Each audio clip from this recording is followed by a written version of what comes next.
Hello everyone, this is a quick look at the LEGO Star Wars BrickHeadz, The Mandalorian, and the Child. This is set 75317, 295 pieces, ages 10 and up, and retails for around $10 to $15 in the US. Without further ado, I do want to say subscribe, drop a like if you haven't. Let's start off with the Child himself, and then we'll close it out with Mando. Starting out with the Child, or Grogu, since these sets were made before we got his official name released, they just label him as the Child. But I really love this brickhead. I think it's just an amazingly designed build itself, and it's one of the brickheads that we don't get just the entire small body. We actually get two components here, but as you can see, I just gave you 360. So starting off with, let me go ahead and remove the Child, which is actually something that they allow you to do, is to remove Grogu from his actual capsule. So let me move him out of the way so I can give you guys a better look at this. As you can see, the coloration is pretty cool, pretty accurate. I do like the white and the darker yellow opposed to the kind of bright Lego City yellow, as I like to call it. Kind of reminds me of like an egg, but I still think it looks pretty cool. I think it's very nicely designed. I think they got the shape of it as the best that they could, for this being a BrickHeadz and having a really square, fat body to fit inside. But giving a view from the top, as you can see inside, done in a nice dark brown with two jumper plates to actually put Grogu on there. And also does have a little stand like the normal BrickHeadz do, with just some two clear stilts holding it up like it's actually hovering. And aside from that, there's not too much else to say about this particular component. Moving that off to the side and bringing in the Child himself. Let me get down lower to give you a better view. Here's a better look at the Child himself, and I really like this particular build for him. I'm glad that they didn't make him like part of the capsule itself. I'm glad they actually made like a body for him, so and the fact that you can remove him, I'm glad they included that. And as I said, I'm glad they made the body for him, so when you remove it, it doesn't look weird as if it was just the head or the head and the beginning of the robe itself. As you can see, you got the nice cute Chibi eyes, or BrickHeadz eyes, that they normally use, and got some little sand green clip pieces there to represent his hands. Aside from that, done in a nice dark tan and a sand green to represent, obviously, his greenish complexion. And one thing that you can do is remove the ear bits to have them kind of in the cuter, kind of sad pose, as I like, or you can put them into the classic iconic pose of them sticking right out. They show him actually on the box with this one, so Lego prefers this, but I'm probably going to have them down. I just think that that looks much cuter. Let me give you a 360 of what that looks like with the ears sticking out. And like I said, I really like how that looks, but I'm glad they gave you the option to do this. You can have maybe one ear sticking out and one going down, but like I said, I'm going to have mine particularly sloping down. And aside from that, that's pretty much it for the Child. I kind of do wish they would have just finished him off with some sand green tiles on the top, just because that is literally the only, with the exception from the tips of the ears and the side of the robe here, really studded part, obviously, besides the anti-studs on the bottom. But I think that just could have made it look much better. But hey, it is a $15 to $20 set, or a $10 to $15 set. So I think that they did really good despite it. But let me give you one last view of him inside the capsule.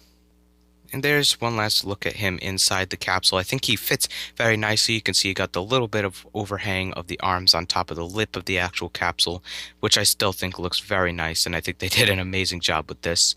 And last but not least, let's move on to Din Djarin, and we'll wrap up this video. Here is Din Djarin, or the Mandalorian, as Lego labels him on this particular box. And I was very excited when I heard they were making a BrickHeadz. I knew that they had to after season 1 of The Mandalorian was released. As I said, I really enjoyed building, and I really enjoyed how it came out, as opposed to the actual Grogu build that Lego did. As I mentioned earlier, I think they did very nice with that. They did a very nice job. But as far as this one goes, I do have a little bit of flaw with the actual helmet, but we'll get into that a little bit later.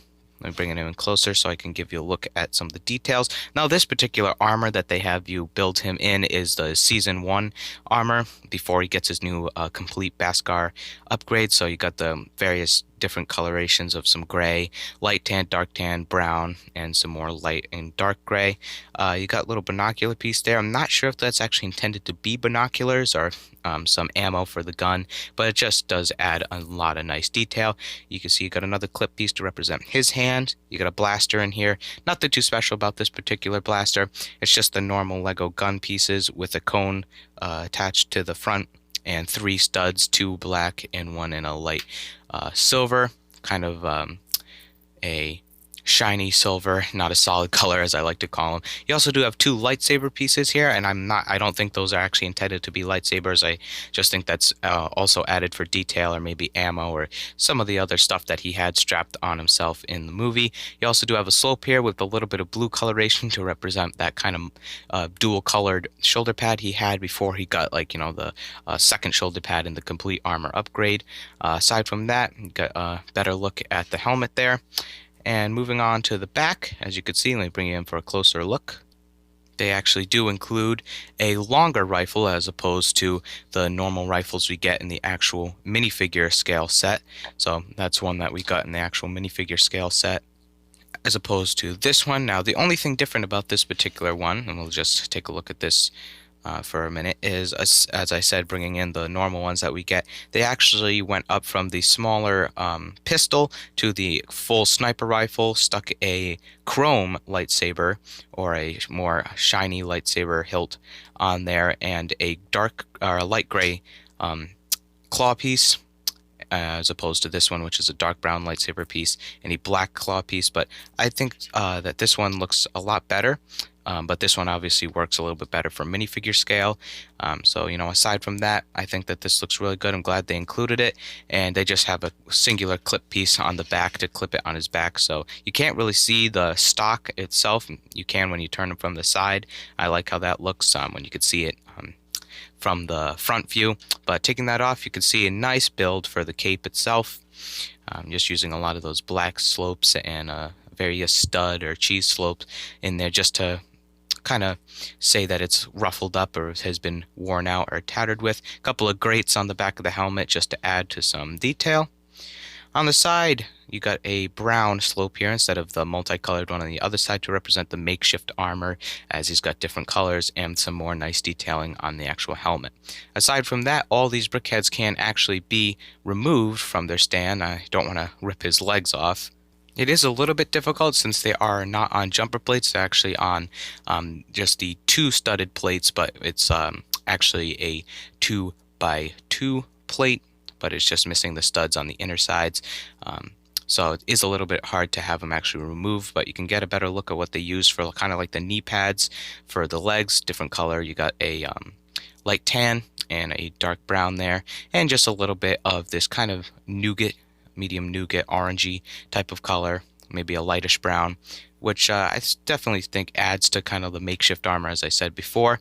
Finishing up with the helmet itself, as I said, I do have a little bit of flaw with this. It's done in a nice dark gray with a little bit of light gray highlights.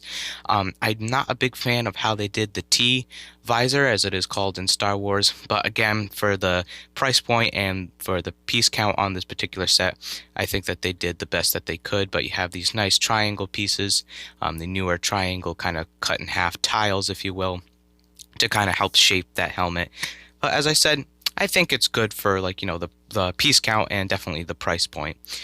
They don't actually show you on the box as far as I know, but you can remove the actual blaster and put the rifle in if you want. It is a little bit difficult because of the shoulder pad for him to actually hold it, so it's kind of going to be sticking out. That's the best you can really do. It doesn't really look right, but as I said, they don't exactly intend for him to actually hold the rifle, but they do intend for him to hold the actual blaster. And as I said, you can sling this rifle on the back if you want to have him having both on his person. And aside from that, that pretty much completes it for Mando. Let me give you a shot of both of them together, and we'll wrap up this set review. Thank you all for watching. I hope you enjoyed, and I do hope you found this helpful. If you did, leave it down in the comment section down below. This was my look at Lego Star Wars BrickHeadz, The Mandalorian, and The Child, set 75317, ages 10 and up, 295 pieces, and as I said in the beginning of the video, retails for around $10 to $15, maybe even $20 in the US. I think that this is a very nice BrickHead set. I'm not a big fan of BrickHeads, but if I see some cool Star Wars ones or Marvel ones, I'll pick them up occasionally. But I am a huge Mandalorian fan and Star Wars fan, so I knew when I heard about these guys and when I saw that these guys were out in store that I had to get these guys. And I'm not let down. I think for the price point and the piece count that these are very amazing BrickHeads.